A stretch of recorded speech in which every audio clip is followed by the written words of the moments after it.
Greetings, and welcome to Chaim's weekly podcast, recorded live in Richardson, Texas. We invite you now to join us for one of our synagogue's Shabbat messages. Let me start with a little story. About 2 years ago, a little over 2 years ago, this will put the whole topic of today, I think, in a contemporary context.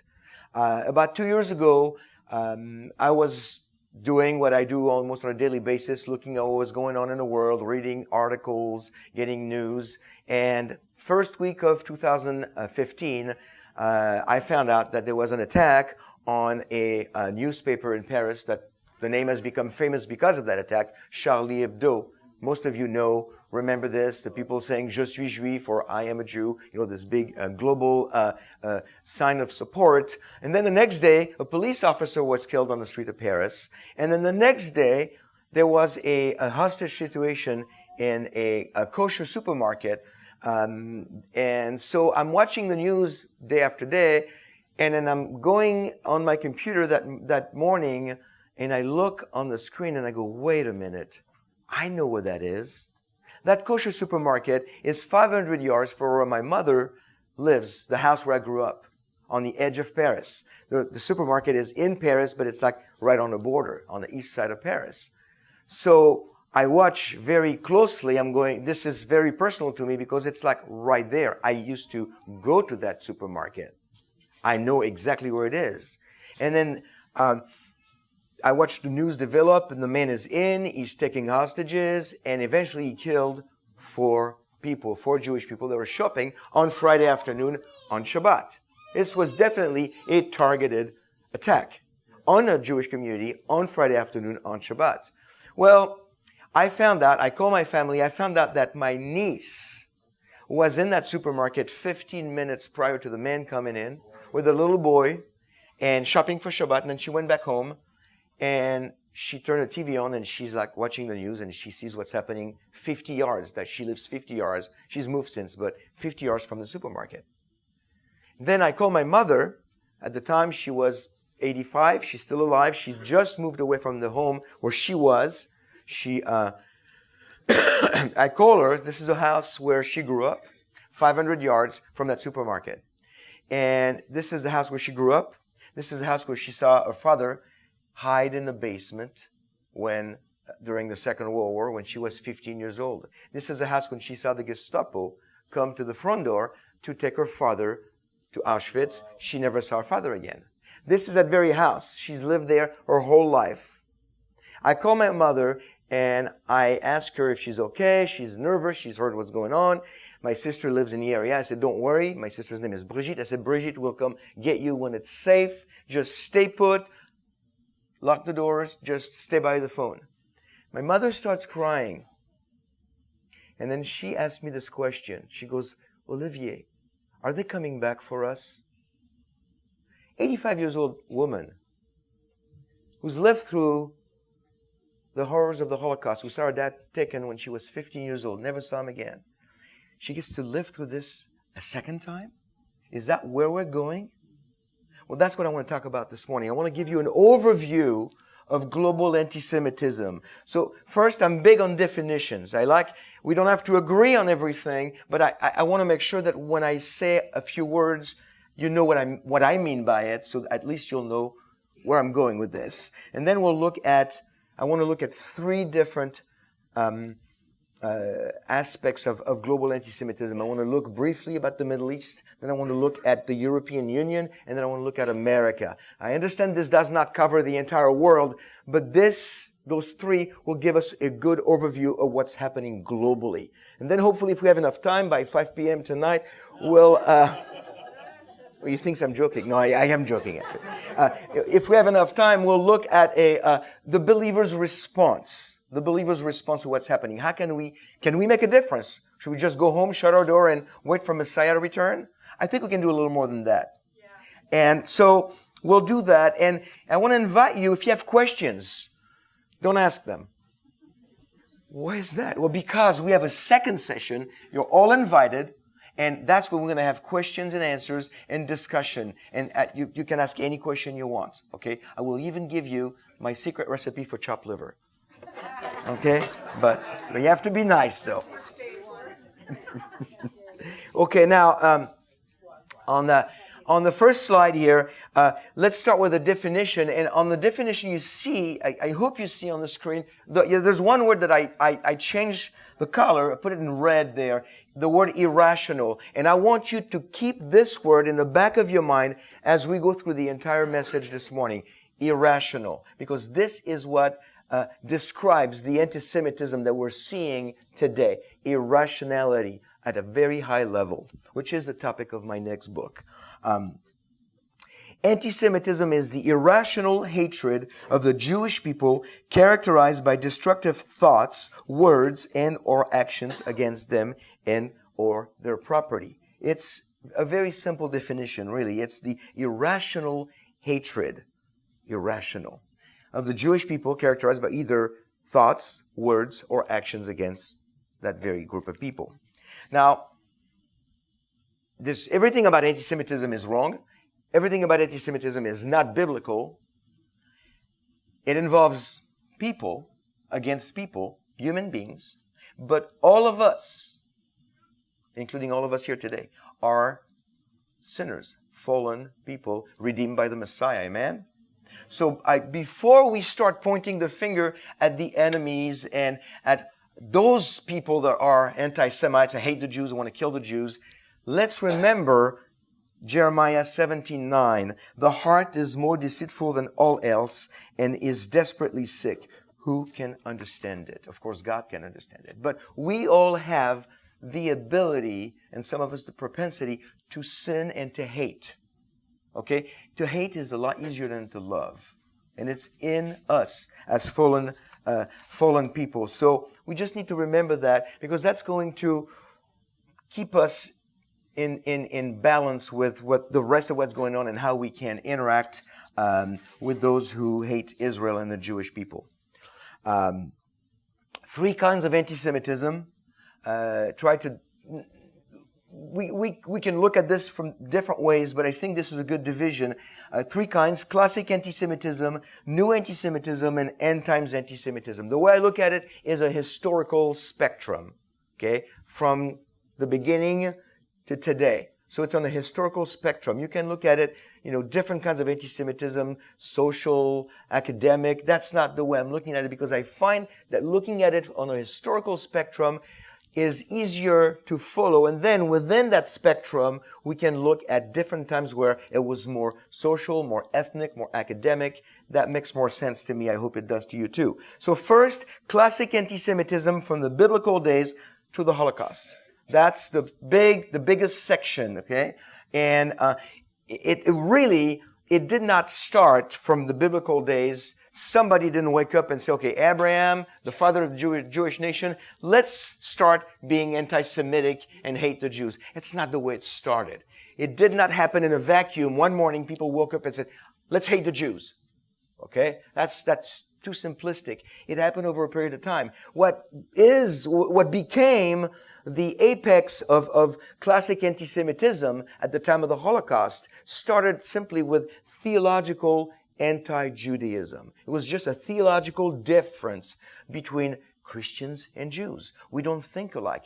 We don't worship the same God. I mean, the things that people, I'm not saying that, I'm just saying what was being said. I mean, I don't agree necessarily with that. What being said at the beginning, Christians and Jews are different. They have different customs, different beliefs. So it started as a theological anti-Judaism over almost 2,000 years. Now, you look at one slide here. That slide, I teach it in the class that takes 30 hours. So, of course, I'm not going to cover everything here because it's one slide that I'm giving you in like 3 minutes. But it is what it is. But over the years, this theological anti-Judaism became known as, classic anti-Semitism today. And the apex, of course, was the Holocaust with the death of 6 million Jews, amongst other people. Then comes the new anti-Semitism. I put Arafat because that's a name that most people know. Mid-60s is what I mean. Mid-60s. That's around the time where Palestine, the P word, became changed. Up to the mid-60s, even though I don't care for that word, I did not have the problem with it that I have with it today. Because up to the mid-60s, it simply described a geographical area. I did not care for the name, but it was simply a geographical area describing Israel.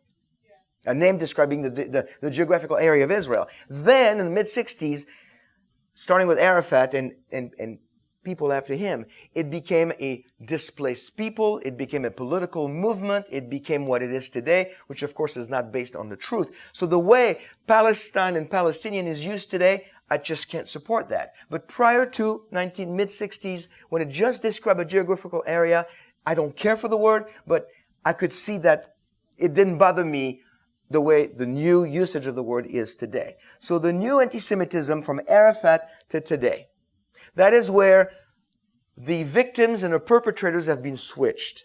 This is where now we talk about the Israelis and the Jewish people being the new Nazis of the Middle East. Cartoons all over the world, a lot in the Middle East, but cartoons all over the world talking about how the Jewish people in Israel, in the occupied territories, I don't like the word occupied either. I prefer the word disputed at best. But in those occupied territories are actually doing to the poor Palestinians what the Nazis did to their grandfathers, their grandparents. So and of course the Palestinians have become the victims and the Israelis. And what's new here is that by proxy, by extension, all Jews of the world all of a sudden. So something happens in Israel, you're Jewish in Dallas, in Paris, in Buenos Aires, anywhere in the world, you're guilty by proxy. Why? Because you're Jewish. A lot of the stuff that's happening in Europe, there are people that supporting a Palestinian cause, they don't even know what the Middle East looks like. They don't even know what the Palestinian cause is all about. And they look at Jewish people that have nothing to do with what's going on in Israel, that maybe have never been to Israel. But yet, they support a cause. That person is from the other side. There's a clash. So by proxy, now we see this thing all over the world. That's a big difference. The classic anti-Semitism was kind of contained. It was bad. I mean, it culminated in the Holocaust. I mean, how much worse can it get? But it was contained. New anti-Semitism is global. And then there is the third one. I had to come up with a word. N times anti-Semitism. I started calling it eschatological anti-Semitism, and I realized even I cannot say that word. So I gotta change it. It's too complicated. So I said N times anti-Semitism. And it's basically anti-Semitism on steroids. It's what we see today for the last maybe 3 to 5 years at the most. It overlaps with the new anti-Semitism, but I believe it's different. And that's why I felt like I had to come up with another name, because everybody's talked now for the last 10 years or so about the new anti-Semitism, and anti-Semitism is coming back and it's full force and it's everywhere. Yes. But as believers, I think we can agree that there's something else going on right now that is bigger and worse than what we have seen in the last 10 years. That's why I call it end times anti-Semitism. And it's the reason why I had to come up with a word I could, instead of just saying you were still in the new anti-Semitism, is because going back to the definition I just gave you, the word irrational. This is a time, if you watch the news, okay, whatever news you choose to watch, okay, it's not much actually, but we know that. But if you watch the news, if you read the blogs, if you read the solid websites, and I can give you some names after the message if you want of what you can trust, you see that now we have different groups who have zero commonality in their ideology. For instance, extreme left or liberal left and radical Islam. You put them in the same room, they're going to kill each other. They agree on nothing. Everything that the left and the liberal left believes in and supports and promotes is the opposite of what radical Islam is teaching. So you put them in the same room, nothing in common. Put them in another room and say, okay, can you guys work together on hating Israel and going after the Jews? And all of a sudden they go like, oh yeah, that we can do. Now, they don't do it that way. They don't talk about it. But they do agree on one thing alone. One thing only. It's the destruction of Israel and the killing of all the Jews. Yet, ideologically speaking, opposites. Nothing else is in sync. So that's why it's very irrational, because you would never expect a radical left, very liberal left person to agree with the radical Islamic ideology, a person who pushes that kind of agenda, yet they do agree. So that's why I think we are in a time called end times anti-Semitism. How long is it going to last? Yes. I'm not going to give you dates. Actually, you know what? I ended up changing the subtitle of my new book. The subtitle of my new book, I changed it a couple of days ago. The subtitle of my new book is Satan's Last Stand Against Israel and the Jews. And I thought, who am I to know what Satan is doing? So I changed it to A New Chapter in the Longest Hatred. This way I'm not taking any risks. Okay? Because we're not supposed to know, we're not, I'm not talking about the rapture here, but still, how long is it going to last? I don't know. All I know is that we're in it. And we can do something about it. Amen? So, let's go to the next one. Just a brief review here, in case you did not know. And we're in a Messianic congregation, so I know something is going to happen on line number 3. I know it's going to happen. I want to prepare myself for it. Some examples of people who really, really hated the Jews. One of the key example throughout scriptures, and I didn't put the exact addresses, I can give them to you if you want, but the Amalekites were a group of people, and the question is, where are they today? Gone. The Amalekites, Exodus, Numbers, Deuteronomy, Judges, every example of every scripture talking about the Amalekites, there's always this really strong animosity between them and Israel. Of course, Pharaoh, the Pharaoh who did not know Joseph, Pharaoh who wanted to get rid of the Jewish people by, drowning all the firstborn, and ended up having the exact same thing happen to him as the 10th plague. And Haman, that does not happen when I speak in churches. But I do tell them that, this is what we do at Purim. So thank you for that.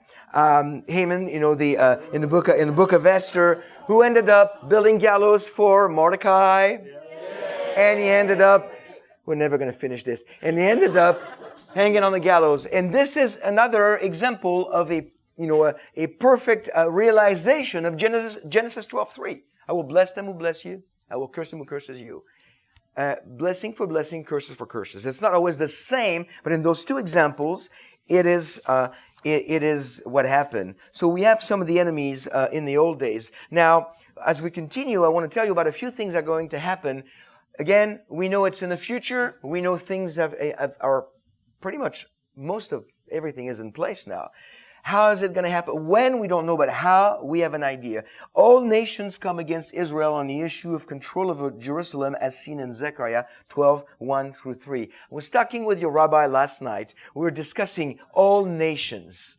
And I told him, every nation, including America. And he was like, I don't know. I think he wanted to be nice to America, I should have said all nations, including France. Then he would have said, yeah.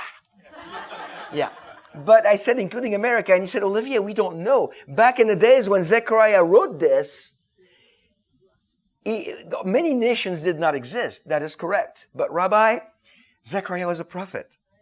So maybe prophetically, he meant all nations in the day when this will happen. That's another possibility. So either way, a lot of nations, and we're seeing it today. We're seeing, in America, it's just turned to be a little bit better now. But for the last 8 years, it was very shaky, to say the least. The burden of the word of the Lord concerning Israel, thus declares the Lord, who stretches out the heavens, lays the foundation of the earth, and forms the spirit of man within him. Behold, I am going to make Jerusalem a cup that causes reeling to all the peoples around. And when the siege is against Jerusalem, it will also be against Judah. It will come about in that day that I will make Jerusalem a heavy stone for all the peoples. All who lift it will be severely injured. All the nation of the earth will be gathered against it. So there comes a day where all the nations of the earth, whatever the prophet meant, we know it's going to be a lot of them, if not all of them, will go against Israel. And then Of course, God is not a God who is not all-powerful, so we also find in Zechariah that all nations against Israel will be destroyed by God. So, and I will not say including America, just to be safe, okay? But in Zechariah 12, 8 and 9, in that day the Lord will defend the inhabitants of Jerusalem, and the one who is feeble among them in that day will be like David. And the house of David will be like God, like the angel of the Lord before them. And in that day I will set about to destroy all the nations that come against Jerusalem. So no nation is going to remain unpunished. Again, Genesis 12:3 in action. Amen? Yeah. So now what I want to do is I want to divide this overview of global anti-Semitism into three parts, and that's outlined on the next slide. I want to look at the Middle East. And as it comes to global anti-Semitism, or let's say, as it comes to anti-Semitism, the Middle East, an expectation. There's a Middle East fatigue in people when you watch the news. For us, maybe not so much, because in Messianic congregation, when you have a love and an understanding and a burden for Israel and the Jewish people, maybe not so much. But maybe in a lot of Christians in churches, there is a Middle East fatigue. Every time you watch something in the Middle East, this is another bombing, another killing. It's like people go like, yeah, it's just like, So it sounds kind of like matter of fact, but there is a certain sense of, an expectation. We expect it to happen. Why? Because it's the Middle East. It's the Israelis and the Arabs, the Jews and the Arabs, and they're supposed to fight. Well, we don't have to if we can find a way not to, and that will happen when, Sar Shalom will return, Yeshua the Messiah. But it's an expectation.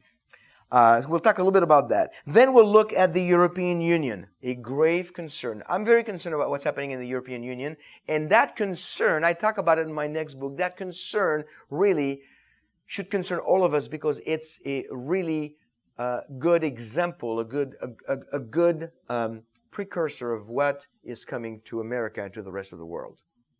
Okay? And the third one, the United States, an unknown or ignored problem. I speak with you today. Many of you are already familiar with the topic to an extent because of your proximity to Israel, Jewish people, and what it's all about.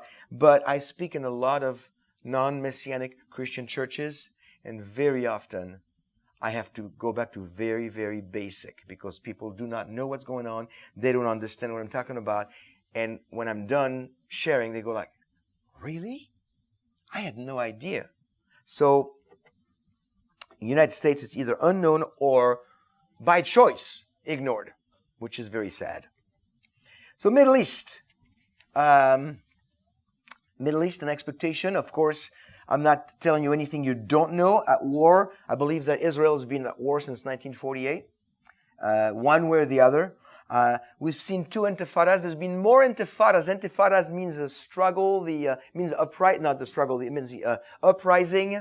And there's been more intifadas between different countries in the Middle East. But when you hear the word intifada, people always link it to the Palestinian intifada in the Middle East. The first one was 87 to 91, ended with the Madrid Conference in Spain, and the second one was September 2000 to 2005, that ended in the summit at Sharm el-Sheikh in Egypt. Those were the two intifadas. Then there was the Gaza War more recently, and of course what people have come to call the spontaneous intifadas. If you hear about people in Israel go on the street, people ask him for a direction to go somewhere, stab him at a bus stop, run a car into a restaurant, run a car into a building, all those different things where, the way terrorism is going today, we don't know when, we don't know where, we don't know how. We used to kind of know how. That was not that many ways they were doing it. But now, every time there is an act of terrorism, almost every time, it's something new. So we don't know when. We don't know where. We don't know how. We don't even know who, except that we know the ideology for the vast majority of terrorism comes from one group only. But there's a lot of unknown. But in the Middle East, we now have those spontaneous intifadas, and it started to spread. It's starting to spread to other parts of the world, like the event that took place. I think it's there's so many of them. About a year ago in Normandy, the Catholic priest in France, that was the end of his life. He was in his early 80s. He was conducting mass. Next thing you know, two guys walk in that little church and just like kill him, just like that, and claim to do it for Allah, and then so just like that. You don't know where, you don't know when. I mean, why that little church in Normandy? There was nothing connecting it to nothing. That priest was not writing a blog against Islam. Just like that. You don't know where, you don't know when, you don't know how. We do know what's behind it, and actually who's really behind it is Satan. Just to make that clear from the beginning, actually. Okay? So let's look at the Middle East for a couple more slides here. Of course, the big player in right now is ISIS, ISIL, IS, alphabet soup, call it whatever you want. They call for the destruction of all Jews in Israel. You know that already. You've heard that. If you cannot, something they said, maybe you're not familiar with that. If you cannot join ISIS, kill Jews wherever you are. So, but that Catholic priest was not even Jewish, so there's no rhyme or reason now. As of March 2017, they have recruited the Islamic State in 120 countries. I don't know. It's just puzzling to me. What is attractive about their ideology? They have recruited in 120 countries, and not necessarily all Muslim countries. That's what's scary. And killed more than 1,200 people outside of Iraq and Syria. We're not talking about the large numbers of casualties in Iraq and Syria. We're talking about outside. Now, I also just read an article in the last couple of days that they have taken 2 different locations in Syria that are passport-making facilities. That's kind of a little scary, because now they can make their own passports. We're not talking about false passports. Passport-making facilities. They're in control of 2 passport-making facilities in Syria. So that, but we should. Don't get me started. I'll get started on that a little later anyway. So give me some time to breathe.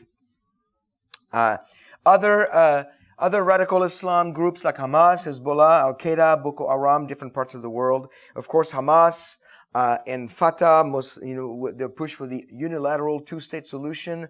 But that's a lie. They push for 2-state solution. Really what they mean is a 1-state solution. Because as soon as there's a 2-state solution, the 1 state that they grab hold of is going to push the other state into the sea. That's their goal. That's the charter of Hamas. It's a lie. So of course there's also a push for the international recognition of Palestine, and that is where it's kind of pulling us into outside of the Middle East, because the United Nations, United Nothing, United Nauseous, pick a name. But United Nations in 2016 passed Resolution 2334. The UN made the building of settlements illegal and punishable by international law. So, if this was pushed to its extreme, and if people would abide by this, it would forbid Jewish people to move back to Israel. It could end up making Aliyah. I'm not saying this is where it's going, but if you take that logic to the next step, and so far we see how people are building upon, those acts against the Jewish people, it could eventually. I wouldn't be surprised if United Nations or UNESCO, a branch of United Nations, would actually start to pass resolution to make Jewish people making Aliyah something of more difficult on a global, not the law of return. Israel is always going to accept them, of course, but on a global scale, making Aliyah something illegal. I hope I'm wrong. But that resolution 2334 was passed at the end of 2016, was one of the last acts of our previous president. The U.S. abstained and conveniently allowing that resolution to pass. Now, UNESCO UNESCO is, a lot of people are respecting UNESCO because it's part of the United Nations. It's the United Nations Educational, Scientific, and Cultural Organization. Sounds great. It doesn't. The word political is not mentioned in there. It's educational, scientific, and cultural. Yet, when it comes to their interaction with Israel and the Middle East, it's only political, which is none of their business. But they recognized Palestine in 2011, declared that the Temple Mount is a Muslim site in 2016. I'm waiting for the other shoe to drop any minute now that they're going to declare that the Eiffel Tower is not French. Because using the same logic, that's where you should go. Or the Washington Monument is not American, So, but they declare the Temple Mount is a Muslim site. So you know what that does? It emboldens the enemies of Israel. So when you have Jewish people going to the Kotel for prayer or just to visit, or when you in the Kotel, there's always people. I mean, every time I've been there, it's always packed. They go there now. There could be an excuse. Hey, listen, this is a Muslim site. You're going to, the Temple Mount, the area of the Temple Mount, and the foundation of this is not Jewish, and so now we have an excuse for another intifada, or for whatever they would decide to do. So this is just emboldening the enemies of Israel. They also declared that Jerusalem has no right to be the Jewish capital. That was declared not too long ago in 2017. Could it possibly have anything to do with the fact that our current president is talking about moving the American embassy from Tel Aviv to Jerusalem? I think it does. Time will tell. Let's move to the European Union, a grave concern. November, December 2014, Sweden, England, Ireland, France, and Spain's government have recognized Palestine as a valid state. It is. For them, it's a country, it's a state, it exists, just like any other countries in the world. December 2014, the International Criminal Court, the ICC, has upgraded Palestine to the status of non-state observer. So those little additions are making the Palestinian cause getting more and more recognition, global recognition, and it's cutting off the rights of Jewish people in Israel. With every one that we see given to the Palestinian. For instance, the International Criminal Court upgrading Palestine to the status of non-state observer. Next thing is they can vote, and if they can vote with that Resolution 2334 of the United Nations saying that the settlements are illegal, and you have Palestinians with the power to vote at the ICC. You can see how they could globally make some decisions that would be damaging to Israel and the Jewish people. But it's slowly happening. We know it's happening. We shouldn't be surprised. If we read our Bibles, we shouldn't be surprised that, as I talked in Zechariah earlier, that the world is going to go against Israel. We should be sad. We should want to do something about it, but we shouldn't be surprised. And we also know, and I'll show you that scripture as we close, we also know that God is not going to let that happen completely. Israel will never be destroyed. Amen? European Union, a grave concern. It is a grave concern. The rise of populist political parties as a reaction to the migrants crisis in Germany, Sweden, and France. There is a problem in Europe. I wrote in my first book that came out in 2007, which is still very current. I got to say that or I won't sell them. It's still very current. Okay? They're on the back table. Get them. I wrote my first book after many years of research that Europe was on the decline, that Europe was never going to recover if there was only for one thing: demographics. The native Europeans are not having enough kids in many Western European countries, and in the Islamic ideology, Muslim families have many kids. Nothing against kids. There was so many this morning. It was beautiful. Nothing against kids.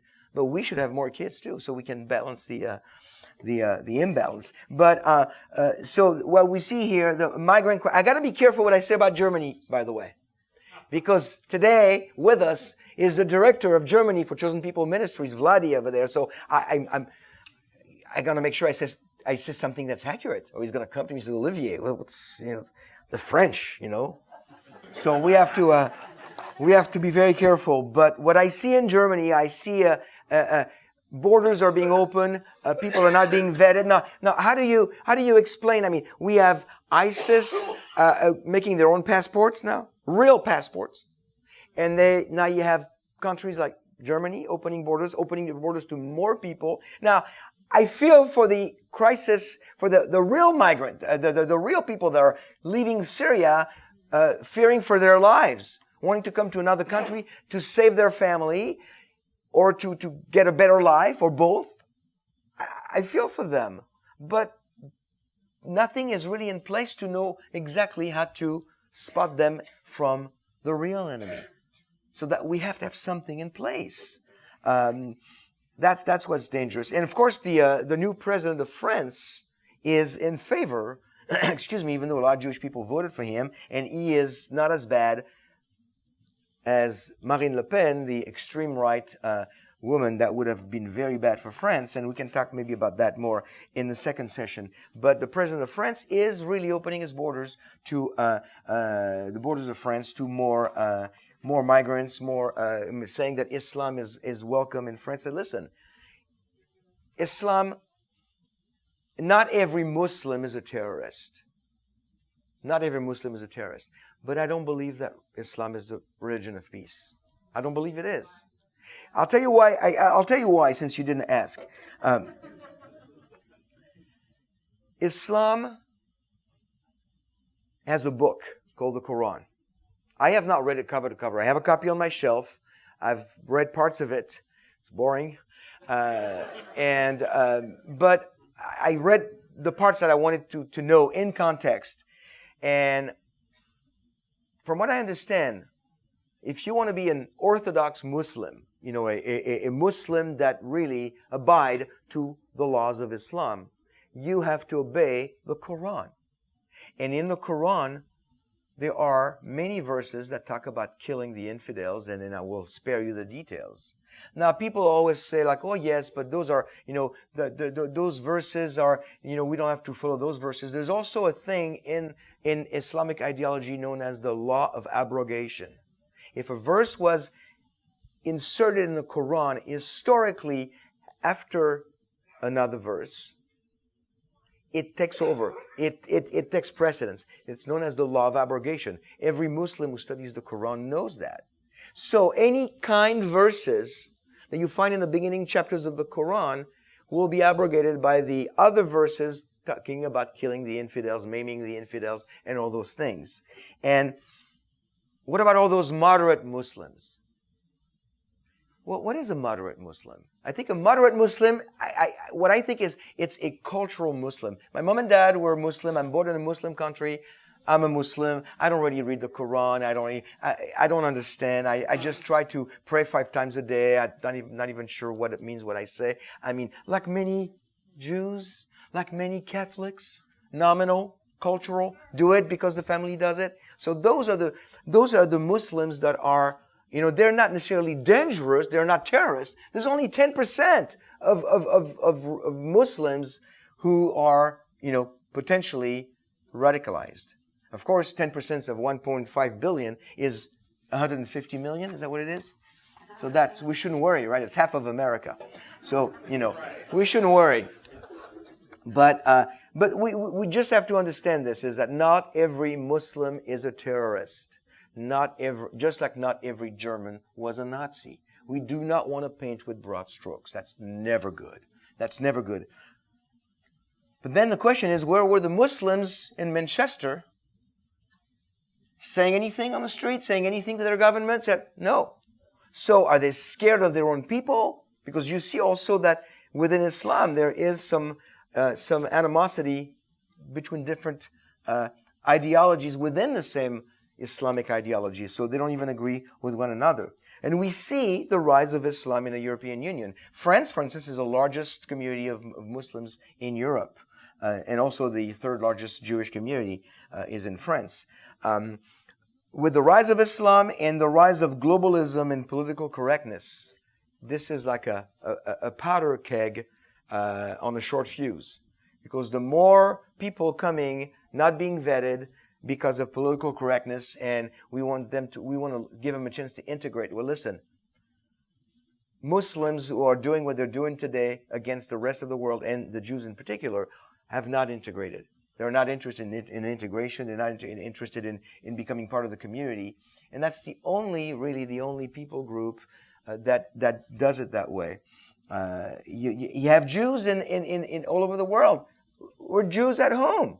If I want to wear a yarmulke, if I want to eat kosher, if I want to keep the Sabbath, if I want to do all those things, I can do it in the context of my congregation. I can do it at home, but I'm not going to force people on the street, people everywhere, to do exactly what I do. And that's just one example, but the rest of the world is actually doing their own thing in their own community, and that's fine. I remember when I became an American citizen about 13 years ago, I think. I remember the judge who was telling us, today you entered at like 70 plus different countries, and you'll walk out as Americans and continue to practice your customs in your home, and then in American society, be proud to be an American. And that's exactly right. That's the way it should be. But somehow, for Muslims coming to those countries, it's not the case. And the reality is that they're not fleeing Islam. They're bringing Islam with them. The vast majority. So, and of course, one of the results of all this is we see the rise of lethal anti-Semitism. What I mean by that is now we're starting to see people being killed for being Jewish, which is part of the new end times anti-Semitism. So let's move to the next, because I want to have enough time to give you a believer's response. And I will cover this in brief because we'll have more time to do Q&As in the second session. So in other words, if you were planning on not coming to the second session, well, too bad. Change your plans. No pressure. No, I hope you come because I have a lot more to cover, plus your questions and answers. BDS, Campus Intifada, Replacement Theology, Liberal Political Correctness. Well, really, liberal political correctness, I don't have to say much about that. We already know it's a fact. Replacement theology, I speak in a Messianic congregation. If there's anybody here who doesn't know what replacement theology is, then let me tell you what it is. It's a false theological approach to the Bible that makes it for Israel to be replaced by the church. So God is no longer the covenant maker with Israel. He's now a covenant maker with the church. That might include Jews and Gentiles on a good day, but it's no longer a covenant made with Israel, or covenants, I should say. If that's the case, then replacement theology changes God from a covenant maker to a covenant breaker. In other words, God is a liar. And we know that God never lies. God never changes either. So replacement theology is not biblical. Period. It's not found in the Bible. BDS. Now, it's something you need to be aware of. And I'll tell you a little more because I have a way of fighting BDS for believers. But BDS stands for Boycott, Divestment, Sanctions. Boycott, Divestment, Sanctions. BDS. Movement started in 2005 by Mahmoud Abbas. You know who that is? He's the head of the Palestinian Authority. I'm just going to paint a very, very short picture of Mahmoud Abbas and let you decide. He is on his 13th year of a 5-year term. That's all I'm going to say. You decide what kind of person he is. Okay? But it was also co-started by Marwan Barghouti. Is it Marwan or Omar Barghouti? I always make it. There's two Barghoutis. They're both bad. They're both really bad, but it's one of those two. I didn't write it down, so it's one of those two. But he lives in Israel. He's the founder of the BDS movement. Boycott Israeli everything. He lives in Israel, and recently he received this PhD from Tel Aviv University. It's probably not valid. Shouldn't be. It's from Israel. That's the craziness. It's ludicrous. This BDS movement is scary though, because really a lot of people are buying it, even within evangelicals. There are evangelical denominations that are actually adhering to the BDS ideology, and they stop supporting Israel. And now this BDS has spread out to all the American campuses of the big universities, and we see this campus intifada when the pro-Palestinian groups like Justice for Students for Justice in Palestine, or the Muslim Student Union or Muslim Student Association. They're all fighting. Anytime there is somebody speaking about conservatism or anything Jewish on campus, they come in and make noise and they stop them. And then they, in turn, invite ex-terrorists or promoters of Hamas, and they have week-long conferences like they used to have when I used to live in California in Irvine at UCI. This is happening more and more, and people are not checking their facts anymore. So it's a very scary proposition here. The BDS movement, what you need to remember about BDS is that boycott is not bad. I boycott certain things. I boycott certain people. I keep it to myself. I don't advertise it. It's just a personal thing that I choose to do. It's between me and God. I choose to do that. But if you do it, be consistent. Don't boycott on Monday and then not on Tuesday because you need something, it's not practical, and then on Wednesday you boycott again. A lot of people do that. And the promoters of the BDS movement, let me tell you, if you find a BDS promoter, a person who says BDS is the way to go, ask him if they have a cell phone. And then you can take it from them because the technology was invented by Israeli technology. Ask him if they have an Intel computer that also comes from Israeli technology, or a thumb drive that also comes from Israeli technology. God, they're going to go back to the Stone Age. BDS, to the Stone Age. But they're not consistent. That's hypocrisy. So, now, let me offer you, in the last 5 minutes that we have, you're not listening fast enough. Let me offer you, I think, 5 points. I know, I should have never said 5 points. So you go like, 5? In 5 minutes? Now, 1 per minute. Okay. So, number 1, education. That's huge. That is huge. We did a little bit of that this morning. We'll do more in the second hour. Education. Know the players, know the agenda, know the ultimate goal. The ultimate goal is the destruction of the Jewish people, the destruction of Israel. Here's a quote by a professor of political science at University of California, Stanislaus, and his name is Asad Abu Khalil. He said the real aim of BDS is to bring down the state of Israel. That's it. So there was a sign I saw in a picture recently on the web. You know, it was usually it's end Israel occupation. You know, all those things. And this one said end Israel. The person was they say, okay, let me just give you the real agenda. Let me not sugarcoat it behind something else. An appearance of social justice. End Israel. That was it. That's all they want to do. End Israel. At least they're upfront with it. Number 2, share your knowledge. I don't know what you do in life, but you always have a chance to share with your family, share with your friends, share with your coworkers, share with your students if you teach in school, university, colleges. Share it. Acquire that knowledge. Learn. Read my book, the other book, and share it. Otherwise, it's pointless. If you learn it for yourself and don't share it, it goes nowhere. You're educated, but it goes nowhere. Next one. I think yes. Okay. So this one is take a minute to sign a worthy petition. Support Israel. Okay. Support Israel. Take a minute to sign a worthy petition, or attend events in your area. If there are events that support Israel, attend them. If there are events that don't support Israel, attend them and be a voice against them. I didn't say get violent. But sometimes, I remember going to a Jews Are Not for Jesus seminar back in the days in Seattle, and I thought, I don't know if I'm going to say speak up, but I'm going to go. And this young man stood up, and he started defending the faith. It was a Jewish young man, Jonathan Rappaport. He was a young lawyer. He stood up and he defended the faith. And then this rabbi from Jews for Judaism, who was doing the lecture, he was like, see, pointing at the young man, and says, this is what they do. This is how indoctrinated they are. And he just made fun of him. He said, and you look at him because you're all alone in this. We're all, and then I stood up and I said, no, he's not. And I thought it was stupid, but I did it anyway. I said, no, he's not. There's at least 2 of us, and maybe others, I don't know. But it turned out that it was only 2 of us. But you know what? Even if it's 2, it's better than 1. Stand up. Say something. Be bold.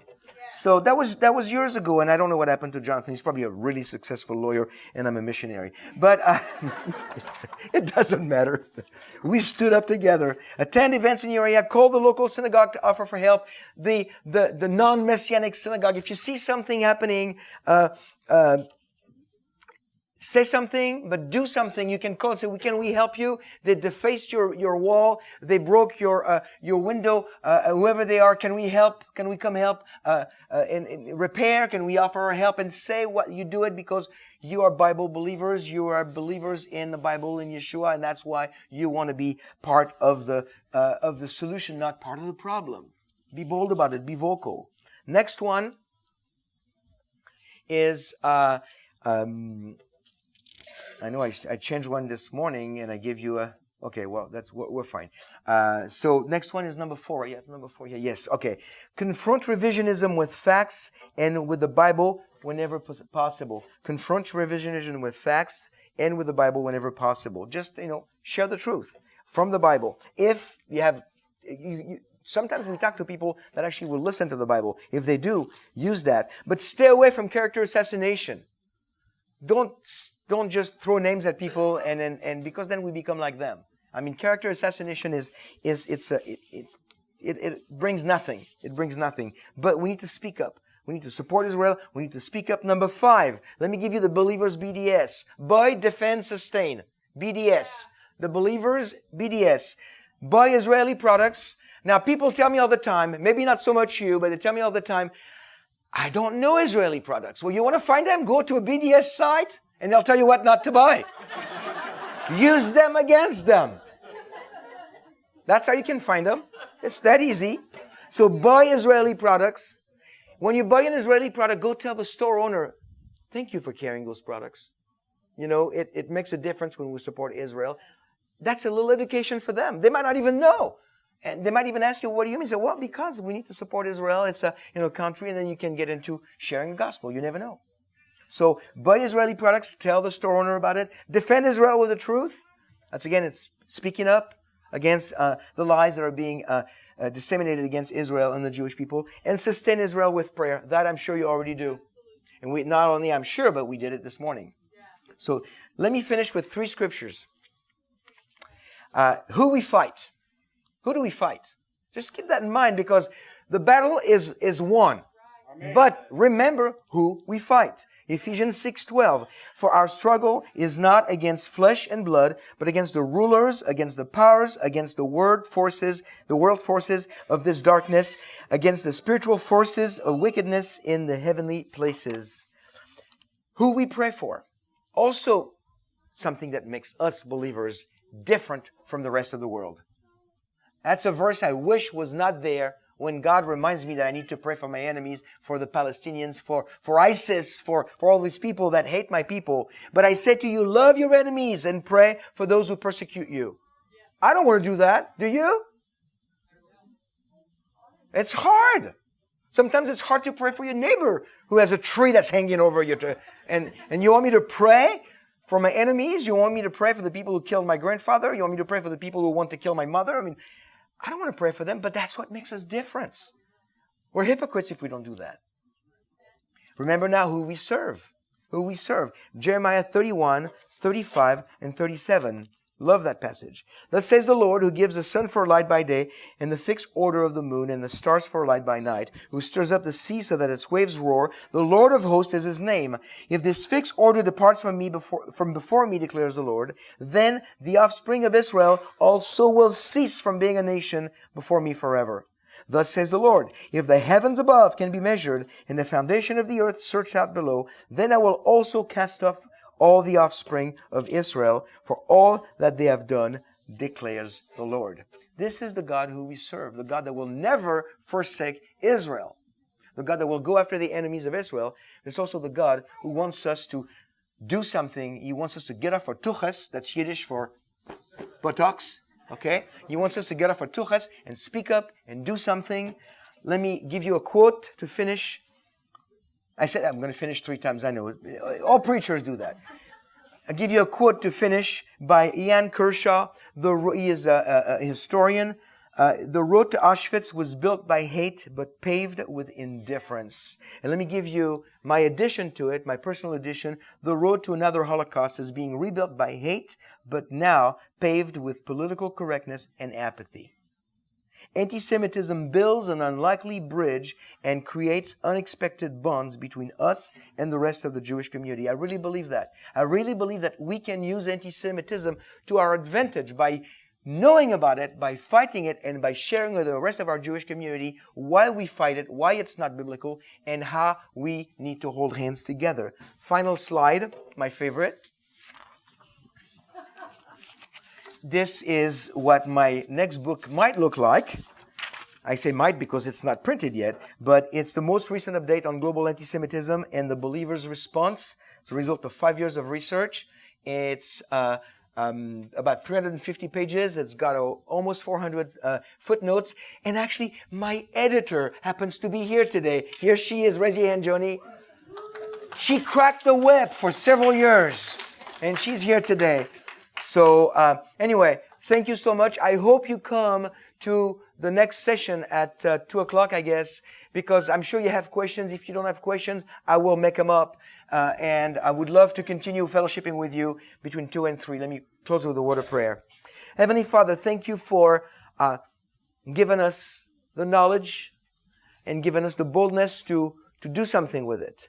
I pray that you would really embolden my brothers and sisters here at Eitz Chaim, Lord, to be a light for you in this community and fight in words and even in deeds of buying Israeli products and being somewhere, fight the hatred against our people. Lord, thank you for the opportunity to share here today. Bless this congregation in Yeshua's name. Amen.